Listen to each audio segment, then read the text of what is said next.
Oui, bonjour à tous. Alors, bienvenue en ce dimanche. Alors, je suis toujours au bureau de Mont-Laurier, puis j'ai eu une très, très belle semaine. Alors, j'ai pas eu de call de nuit. Merci pour vos prières et votre soutien. Et j'ai eu le temps de préparer le message pour aujourd'hui. Alors, puis j'ai eu le temps de l'enregistrer. Merci Seigneur. Donc, quelques annonces. Je vais aller chercher les annonces.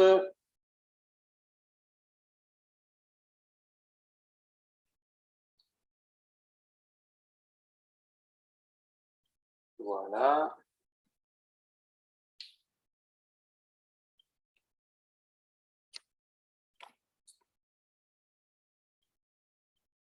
Notre thème cette année, on rappelle à chaque semaine, c'est tellement important de se rappeler que le juste vivra par la foi. Jésus prit la parole et leur dit, ayez foi en Dieu. C'est pourquoi je vous dis, tout ce que vous demanderez en priant, croyez que vous l'avez reçu et vous le verrez s'accomplir. Quelle promesse extraordinaire. Il le fait de se le rappeler à chaque semaine, ça nous encourage à le mettre en pratique, l'expérimenter. Quelques besoins. Donc, une très, très bonne nouvelle, c'est qu'Angélique a eu son HLM, son nouvel appartement, et elle va déménager mardi le 31 août. Donc, s'il y en a qui sont disponibles, me le faire savoir. Déménage de Chambly à Candiac, me semble. Et autre très bonne nouvelle aussi, c'est qu'elle a son rendez-vous pour avoir la méthadone. Alors, Dieu est vraiment en train d'œuvrer puis de l'enligner sur un nouveau départ. C'est vraiment encourageant. Continuez de prier pour Angélique. Pour l'école du dimanche, on a besoin d'un ou une responsable et de moniteur-monitrice pour les différents groupes d'âge avec des remplaçants pour qu'il y ait quelqu'un à chaque semaine.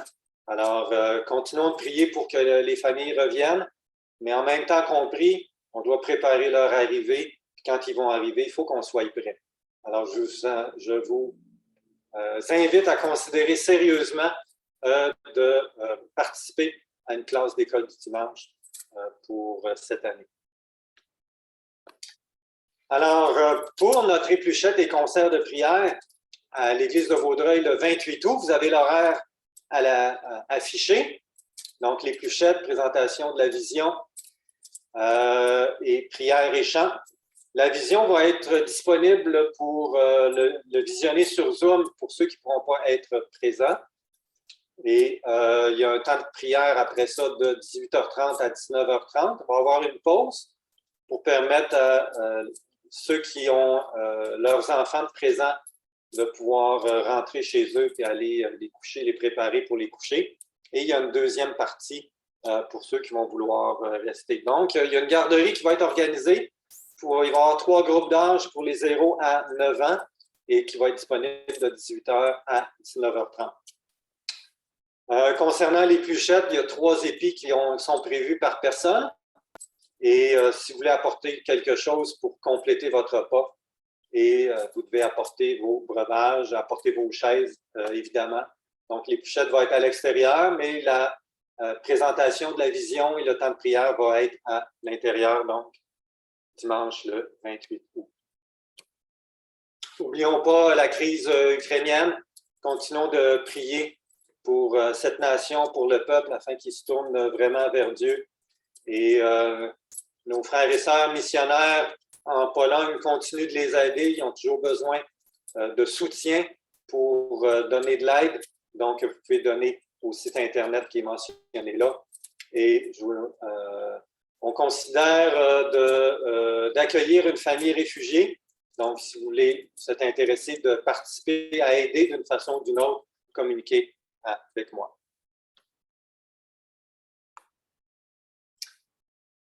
Alors, on continue notre série, notre 6e message sur perdre égale gagner. Et ce matin, voir l'invisible. Je l'ai-tu écrit assez gros? Voir l'invisible dans 2 Corinthiens 4, 16 à 18. Contempler l'action de Dieu dans un monde déchu.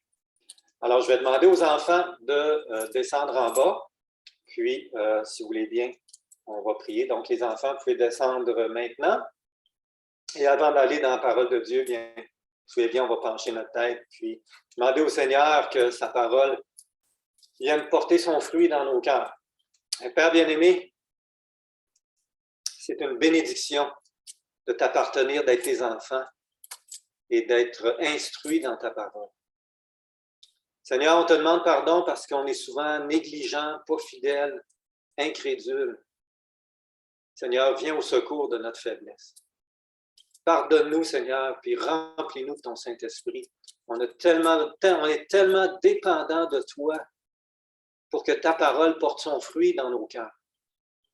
Seigneur, viens ouvrir toutes grandes nos oreilles, donne-nous d'être attentifs. Puis, Seigneur, viens nous visiter, chacun d'entre nous ce matin. Viens nous visiter, puis parler à nos cœurs et nous édifier, affermir notre foi, nous aider à nous dépendre de toi, à regarder à toi en toute situation et à voir ce que tu fais dans l'invisible. C'est au nom de Jésus qu'on t'en prie et qu'on te remercie d'avance. Amen. Donc, voir l'invisible, contempler l'action de Dieu dans un monde déchu. Alors, je pense que j'ai mis le verset. C'est pourquoi nous ne perdons pas courage, et lors même que notre homme extérieur se détruit.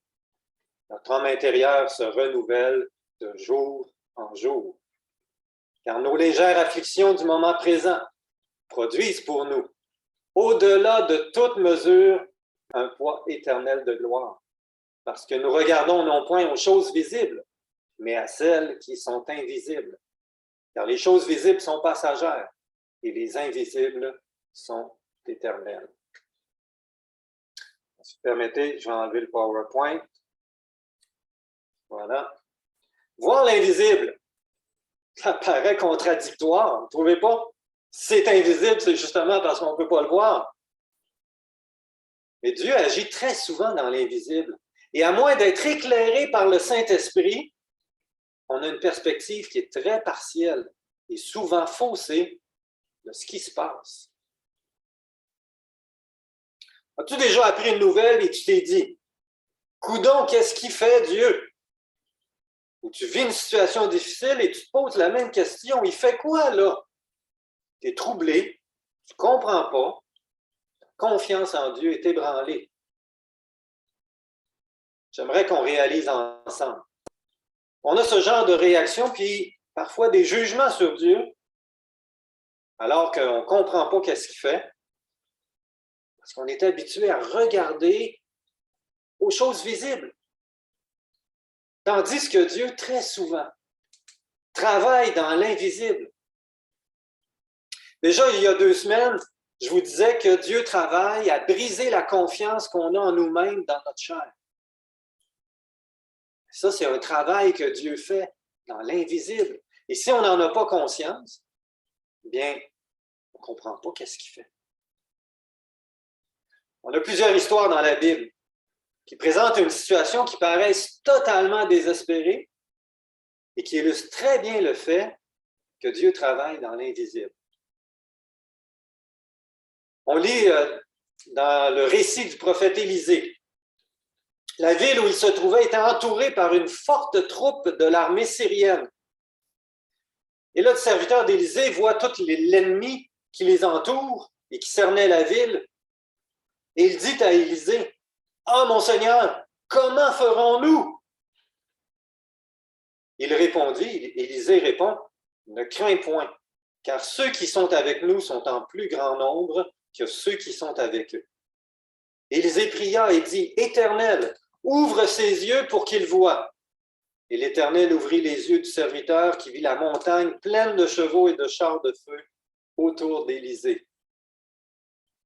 Quel bel exemple! C'est l'exemple classique de Dieu qui travaille dans l'invisible. Mais c'est partout dans la Bible. Je suis en train de lire présentement la vie de Joseph dans le livre de la Genèse. Alors Joseph a été vendu comme esclave en Égypte. Quel malheur! Est-ce que Dieu avait perdu le contrôle? Il est vendu au chef des gardes du Pharaon et il devient son principal serviteur. C'est lui qui est en charge tout son domaine. Hey, quel bonheur! Comment est-ce que Dieu l'a béni? Mais là, la femme de ce de Potiphar s'entiche de Joseph, il l'accuse faussement et il se retrouve en prison. Quel malheur! Est-ce que Dieu a perdu le contrôle et ne sait pas ce qu'il fait? Alors Dieu lui permet d'interpréter le rêve de 2 serviteurs du Pharaon et il a espoir qu'un des 2 va parler en sa faveur au Pharaon. Oh, quel bonheur! Mais il attend 2 ans. Le serviteur du Pharaon l'oublie et il attend 2 ans en prison. Quel malheur! Est-ce que Dieu l'a oublié? 2 ans passent. Le Pharaon fait un rêve. Personne n'est capable de l'interpréter. Ah, tout à coup, son serviteur se rappelle de Joseph et qu'il avait interprété son rêve. Il en parle au Pharaon. Pharaon le fait venir. Et là, Joseph devient le maître du pays. Immédiatement après Pharaon. Quel bonheur! Comment Dieu l'a béni! Et là, il arrive une famine. Et la famille de Joseph se retrouve sans vivre. Quel malheur! Sa famille s'en va en Égypte. Joseph se réconcilie avec ses frères et toute sa famille vient de le rejoindre en Égypte. Quel bonheur! Comment Dieu les a bénis. Est-ce qu'on continue? Le peuple d'Israël est mis en esclavage et durement traité. Quel malheur! Dieu a perdu le contrôle. Dieu suscite Moïse et avec des prodiges et des miracles fait sortir le peuple. Dieu fait sortir le peuple d'Égypte. Quel bonheur! Comment est-ce que Dieu les a bénis? Mais là, il arrive face à la mer, puis l'armée égyptienne les poursuit pour les détruire. Quel malheur! Etc. On pourrait continuer comme ça, et je pourrais vous parler des juges, de Samuel, de David, des rois, des prophètes, qui ont vécu des situations paniquantes et désespérantes. Mais Dieu n'a jamais cessé d'être là. Dieu n'a jamais cessé d'agir dans l'invisible. Dieu n'a jamais cessé d'être sensible à son peuple et aux individus qui se tournent vers lui pour répondre à leurs cris. Es-tu confiant que dans ce que tu vis présentement, Dieu agit dans l'invisible?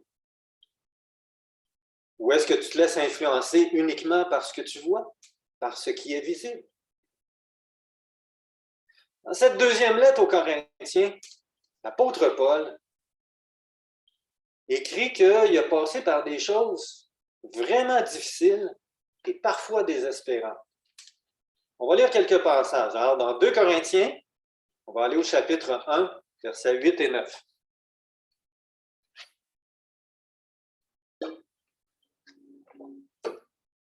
« 2 Corinthiens, chapitre 1, versets 8 et 9.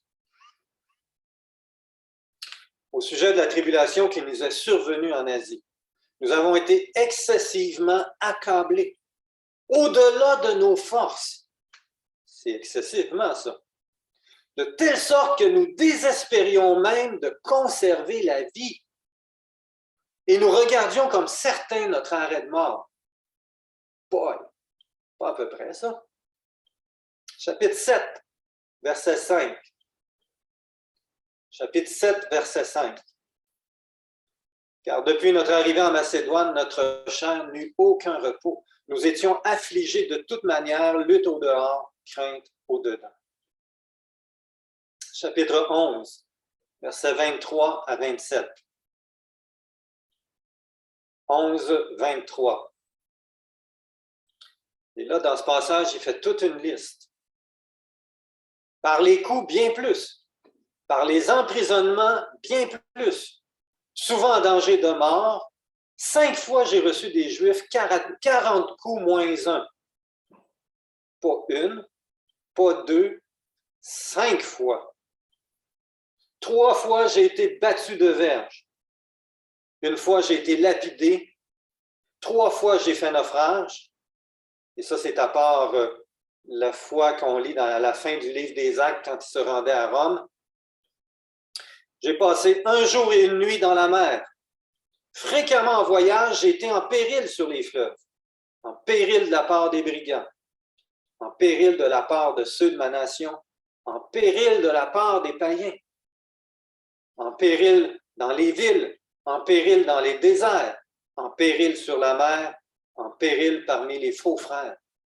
J'ai été dans le travail et dans la peine, exposé à de nombreuses veilles, à la faim et à la soif, à des jeûnes multipliés, au froid et à la nudité. Si Paul n'avait regardé qu'aux choses visibles, est-ce qu'il y aurait eu des bonnes raisons d'être découragé? De se remettre en question puis penser d'abandonner, de suivre le Seigneur, de le servir?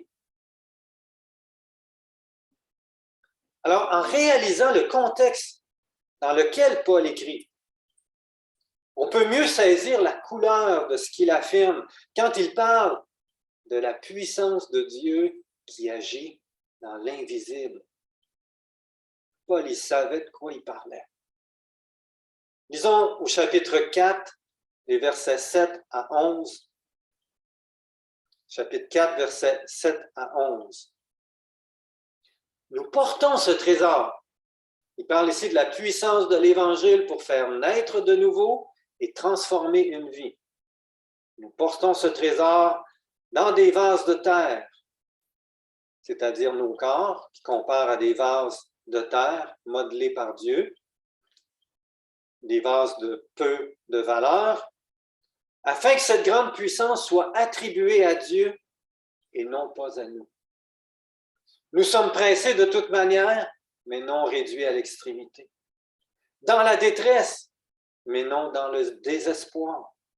Persécutés, mais non abandonnés de Dieu ici. Abattus, mais non perdus. Portant toujours avec nous dans notre corps la mort de Jésus, afin que la vie de Jésus soit aussi manifestée dans notre corps. Car nous qui vivons, nous sommes sans cesse livrés à la mort à cause de Jésus, afin que la vie de Jésus soit aussi manifestée dans notre chair mortelle. La puissance de la résurrection de Christ était toujours là pour soutenir Paul, pour le relever, pour donner une force surhumaine, pour lui donner de la persévérance, pour lui donner de l'amour, la force de continuer. Ainsi, à travers ces nombreuses afflictions, Paul a expérimenté dans son corps, éprouvé la vie de Jésus. Alors, j'ai une question à te poser. Est-ce que ton Dieu, en qui tu crois, est-ce que ton Dieu agit dans l'invisible? Est-ce que tu crois que le Dieu qui agit dans l'invisible est le Dieu de l'impossible, comme on vient de le chanter? Le Dieu qui donne la vie, qui la soutient, mais aussi le Dieu créateur, qui est puissant, qui est vivant, qui est bon, qui t'aime, qui est fidèle, qui est digne de confiance, qui répond aux prières. Paul, lui, est convaincu que la puissance de résurrection de Christ agit en lui. La vie de Jésus agit dans son corps, qui se retrouve maintes et maintes fois dans la faiblesse, dans le danger, afin que sa force et sa persévérance soient attribuées à Dieu, qui agit en lui, et non pas à ses propres forces. Est-ce que tu aimerais que la vie de Jésus te relève, te donne des forces nouvelles, te console, te réconforte, te soutienne, te libère, te donne sa paix, te permette de croire et de voir l'invisible? Eh bien, c'est possible. C'est accessible. C'est même très accessible. On va lire notre passage de ce matin, versets 16 à 18, toujours au chapitre 4.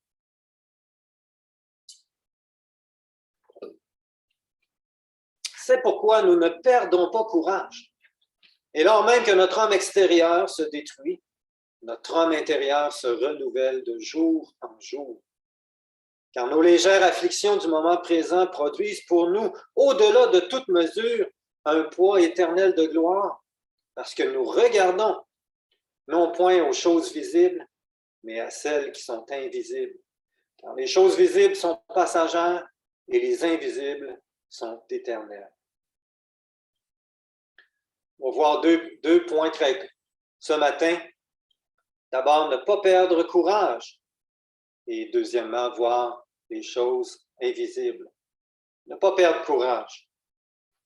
2 fois, Paul il écrit aux Corinthiens de ne pas perdre courage. Il le dit au verset 1, chapitre 4, verset 1. Ainsi donc, puisque par la bonté de Dieu nous avons ce ministère, nous ne perdons pas courage. Mais pourquoi Paul écrit ça? Pourquoi qu'il dit que nous ne perdons pas courage? Mais tout d'abord parce qu'il a foi dans le Dieu de l'impossible. Lisons le verset 13. Et comme nous avons le même esprit de foi. Le même esprit de foi. C'est l'esprit qui donne la foi.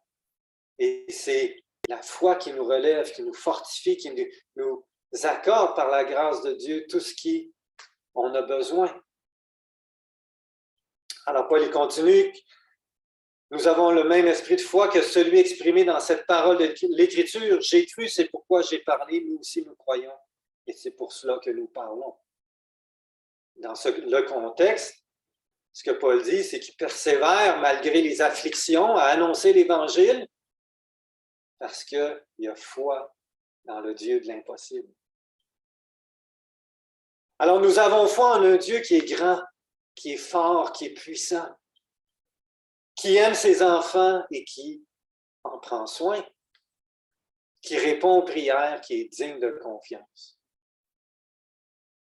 Alors, combien de fois Dieu a répondu à nos prières et à nos cris? Quel encouragement! On n'a pas à perdre courage parce qu'on a foi dans le Dieu de l'impossible. On n'a pas à perdre courage aussi parce que, deuxièmement, non seulement on a un Dieu de l'impossible, on a aussi un Dieu de l'espérance. Verset 14. Sachant que celui qui a ressuscité le Seigneur Jésus nous ressuscitera aussi avec Jésus et nous fera paraître avec vous en sa présence. On a le privilège de connaître la fin de l'histoire. C'est comme quand on lit un livre, un roman, et que là, il y a une intrigue vraiment, vraiment difficile. C'est vraiment... comment je dirais, pas perturbant, là, mais on est troublé par l'histoire, puis on a hâte de savoir la fin de l'histoire, mais on a juste à aller lire le dernier chapitre, et là, tout finit bien. Mais nous, on a le dernier chapitre de notre histoire. Le Seigneur Jésus va nous ressusciter pour qu'on soit éternellement avec lui dans les nouveaux cieux, la nouvelle terre. Alors, peu importe comment est-ce que ça va aller dans notre chair ou comment est-ce que ça va finir dans notre chair, on a le fin mot de l'histoire.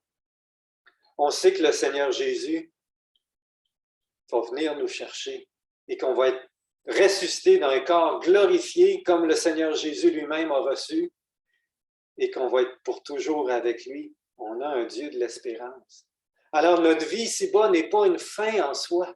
On a une espérance qui est vivante et qui est certaine par la foi. Alors, nous ne perdons pas courage.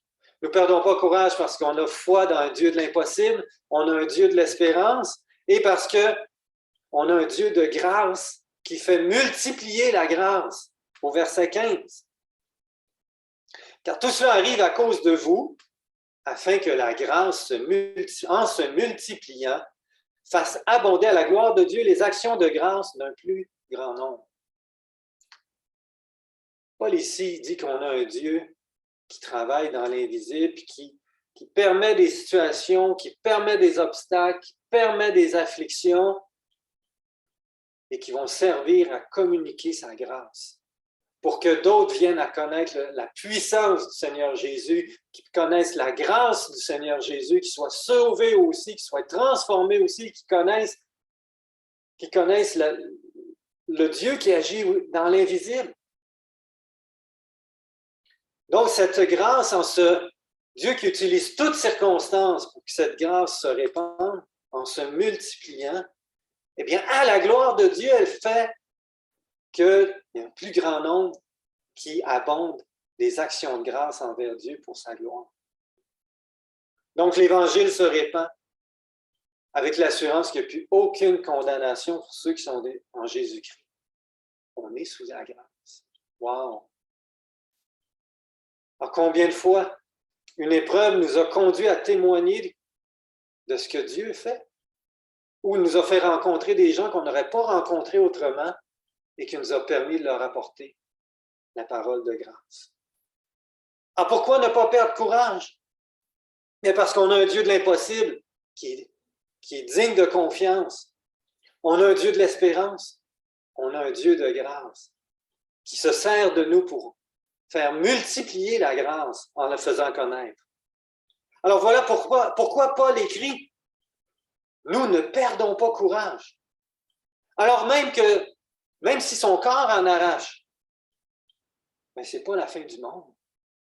Parce que, on connaît la fin de notre histoire. 2, on a un Dieu de l'impossible. On a foi en un Dieu de l'impossible. Et Dieu fait concourir toutes choses pour sa grâce. Alors, même si Paul, son corps, il en arrache, bien, il y a une force qui lui est donnée et qu'une force qui lui est donnée qui vient de l'intérieur. De la puissance de l'esprit de vie qui agit en lui. On en a parlé la semaine dernière, la puissance de la résurrection de Christ qui agit en lui pour le soutenir, le fortifier. Il suffit de la demander et il suffit d'arrêter de mettre notre confiance dans nos propres forces, dans nos capacités, dans notre chair, puis mettre notre confiance dans le Seigneur. Donc, on doit arrêter de mettre notre confiance dans notre chair. Alors, quand tout va bien et qu'on est fier de soi, elle est où notre confiance? On a confiance en qui? En soi. Quand on est découragé, pourquoi on est découragé? Parce que notre confiance était en qui? Elle était en soi. C'est le même problème. On est déçu de ne pas être mieux que ça. Notre attente était en qui? Puis en nous-mêmes. Puis quand on est éprouvé et qu'on est déçu de notre sort, nos yeux sont fixés où? Encore une fois, nos yeux sont sur soi. Les yeux sont sur nous-mêmes. Alors qu'on soit fier, découragé, éprouvé, quand nos yeux sont sur nous, quand tes yeux sont sur toi, tu ne vois pas ce que Dieu fait dans l'invisible. Tu ne comprends pas ce que Dieu fait dans l'invisible. Alors Dieu veut t'amener avec ce passage-là, puis avec plein de passages dans la Bible. C'est pour ça que la Bible, on en a tellement besoin, c'est tellement important. Je suis en train de lire la vie de Joseph. Tellement béni.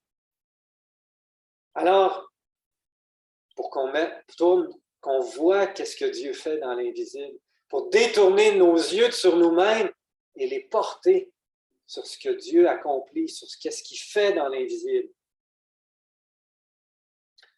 Alors, si tu es désolé et découragé, qu'il n'y a pas de fidélité, de force en toi pour le Seigneur,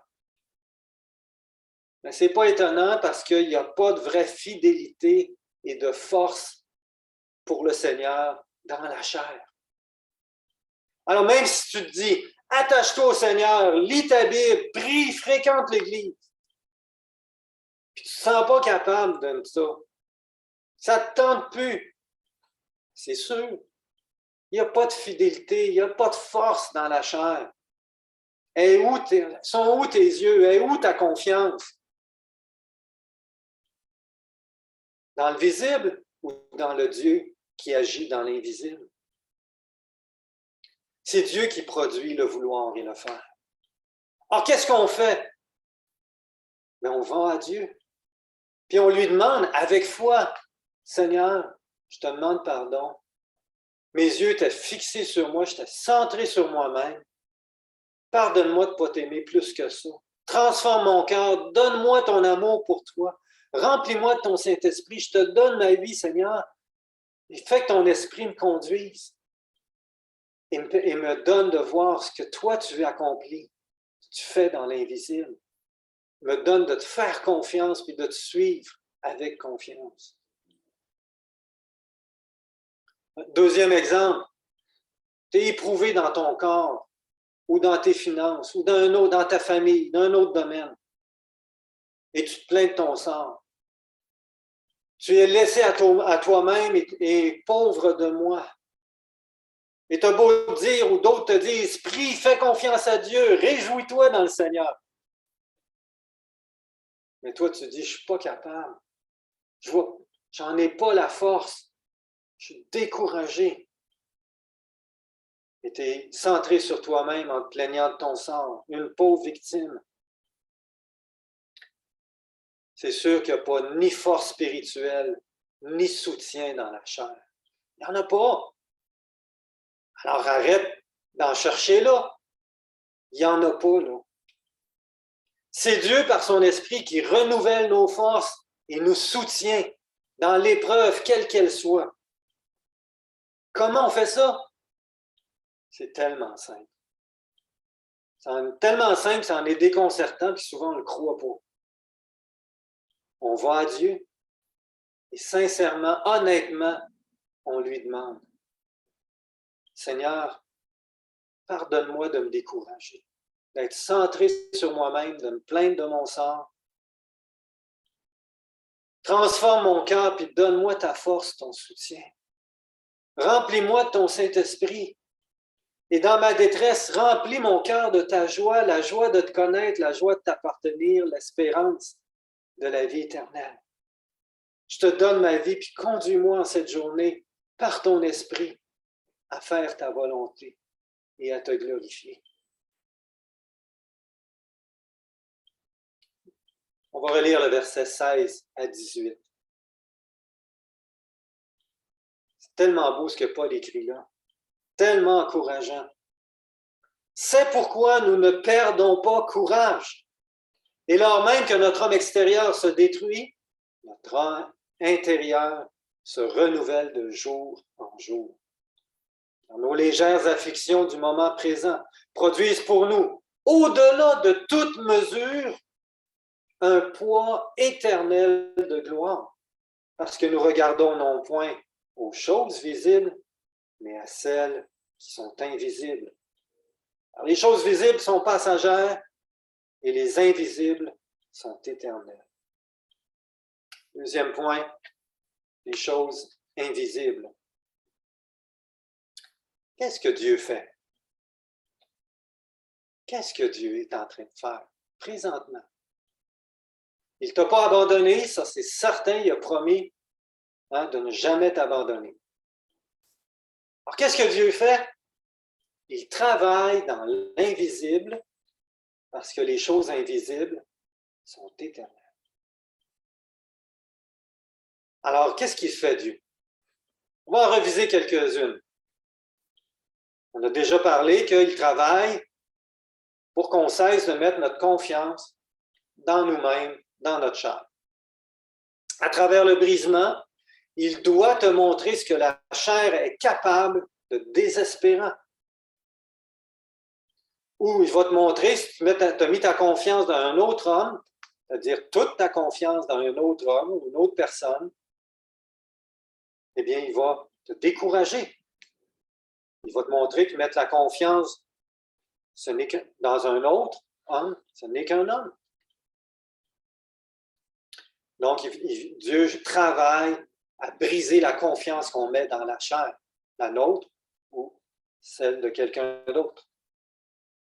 C'est très facile pour un chrétien de mettre sa confiance dans le pasteur ou dans un autre homme de Dieu.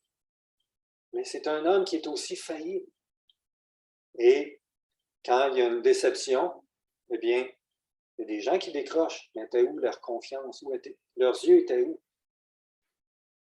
Deuxièmement, Dieu travaille. Il travaille pour que tu aies foi en lui et que tu sois rempli de son esprit, conduit par lui. Alors, Dieu va travailler pour briser la confiance que tu as en toi-même et que tu mettes ta foi en lui, que tu désires être rempli du Saint-Esprit. Ça, tu es sûr que Dieu travaille dans ce sens-là. Troisième chose, il travaille à former la docilité, l'obéissance, l'humilité. Pourquoi? Mais parce que Dieu veut qu'on soit conduit par lui dans les œuvres qu'il a préparées d'avance pour le glorifier. Donc, la docilité, l'obéissance, l'humilité. Quatrièmement, il travaille pour se révéler à ton cœur, pour manifester sa puissance, pour répondre aux prières et de diverses façons, à travers sa parole, les autres qui nous édifient, les circonstances. Eh bien, il nous ouvre nos yeux afin qu'on voit son action et qu'il édifie nos cœurs afin qu'il se révèle de plus en plus à nos cœurs. Évidemment, il travaille à nous conduire dans les œuvres qu'il a préparées d'avance. Et finalement, il travaille pour nous préparer un avenir glorieux sur les nouveaux cieux et la nouvelle terre. Tout le travail que Dieu fait actuellement vise à ce qu'on soit dans sa gloire, dans son bonheur éternel. Et c'est pas juste, comment je dirais, c'est pas un bonheur qui est égal pour tout le monde. C'est un bonheur qui est en fonction de comment on a vécu avec Christ ici-bas. Donc, il se sert de tout. Et ce que Paul appelle les légères afflictions du temps présent, puis Dieu s'en sert pour réaliser ses desseins.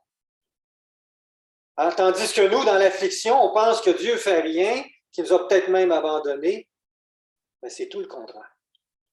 Il est justement en train de travailler. Et Dieu utilise tout pour accomplir ses desseins qui sont très souvent dans l'invisible. Alors, soyons pas sans dessein. Ignorant le travail que Dieu est en train de faire, puis rendons-lui grâce. Parce que Dieu, il sait qu'est-ce qu'il fait. Et ce qu'il fait, c'est toujours très bien fait. Très bien fait. C'est le Créateur. Il est digne de confiance.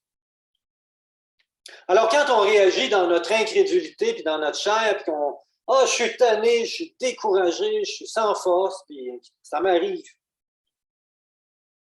Quand on se dit « Comment est-ce qu'il a pu me faire ça? Je ne comprends pas pourquoi ça m'arrive. Pourquoi? » Les fameux « pourquoi ?» sans qu'il n'y ait jamais aucune réponse. Mais c'est parce qu'on cherche les réponses dans le visible. C'est pour ça qu'on ne les trouve pas, les réponses. Les réponses sont dans l'invisible. Dans ce que Dieu fait, agit dans l'invisible. Et Dieu t'invite ce matin. Il nous invite à regarder non point aux choses visibles, mais à celles qui sont invisibles.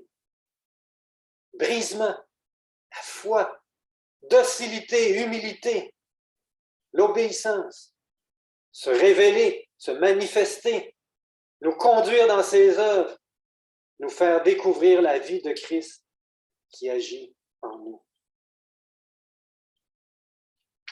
Conclusion. Il y a des périodes de notre vie où tout va bien. On a le sentiment que c'est vraiment une belle période, on est super content. Hey, youpi, tout va pour le mieux. Il y a d'autres périodes de notre vie où ça va mal. Et là, on pense souvent, comme un incrédule, que Dieu, il y a quelque chose contre soi. On entend souvent, mais qu'est-ce que j'ai pu bien faire à Dieu? Avant, ça allait bien, puis bang, ça me tombe dessus. Ben non. C'est que Dieu travaille dans l'invisible. Puis nous, on regarde aux choses visibles qui sont de ce monde, et Dieu, lui, travaille aux choses qui sont invisibles et celles qui ont de la valeur dans l'éternité. Honnêtement, de ce qu'on a lu du récit de Paul, de ce que Paul a vécu, il y a très peu d'entre nous qui allons passer par autant d'épreuves et d'afflictions que l'apôtre Paul a eu. La liste qu'on a lue tantôt est quelque chose, c'est quand même impressionnant par tout ce qui a passé. Et malgré qu'il a passé à travers chacune de ces afflictions-là, les naufrages, les 40 coups moins 1, la verge, pas possible. Mais Paul n'a pas perdu courage. Parce qu'à travers ces afflictions-là, il a appris à regarder à ce que Dieu fait dans l'invisible. Puis il s'est tourné vers Dieu et il a expérimenté la force et le renouvellement dans son être intérieur par la puissance du Saint-Esprit que lui seul peut faire. Et il est en train de nous dire ça, c'est à la gloire de Dieu. C'est pas moi. C'est pas moi, les frères, les sœurs. C'est Dieu qui a agi par sa puissance puis qui m'a donné de persévérer, qui m'a donné de courage, qui m'a soutenu, qui était là. Alors ce matin, apprenons comme l'apôtre Paul a appris. À regarder à ce que Dieu fait dans l'invisible, à voir l'invisible. Ayons notre pensée renouvelée, parce que la parole de Dieu dit ce que Dieu fait dans l'invisible. Et alors nous pourrons dire, nous aussi, versets 16 à 18, c'est pourquoi nous ne perdons pas courage. Et lors même que notre homme extérieur se détruit, notre homme intérieur se renouvelle de jour en jour. Dans nos légères afflictions du moment présent produisent pour nous, au-delà de toute mesure, un poids éternel de gloire, parce que nous regardons, non point aux choses visibles, mais à celles qui sont invisibles. Alors, les choses visibles sont passagères, et les invisibles sont éternelles. Prions.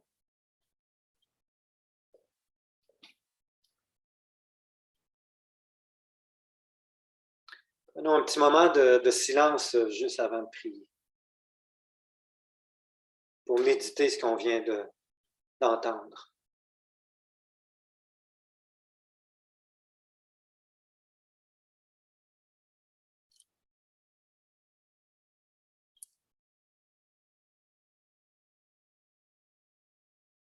Bien, Père, je pense qu'on ne réalise pas toujours quel Dieu extraordinaire qui nous a adoptés comme ses enfants bien-aimés. Souvent, on ne réalise pas comment tu agis dans l'invisible. Et souvent, on a réagi dans notre incrédulité, dans notre chair, en portant même des jugements contre toi. Seigneur, pardon pour l'incrédulité, les jugements, les réactions dans notre chair. C'est bien humblement qu'on se tourne vers toi et que nous affirmons combien on a besoin de toi. Ô Seigneur, remplis-nous de ton Saint-Esprit. Renouvelle nos forces. Soutiens-moi dans l'épreuve.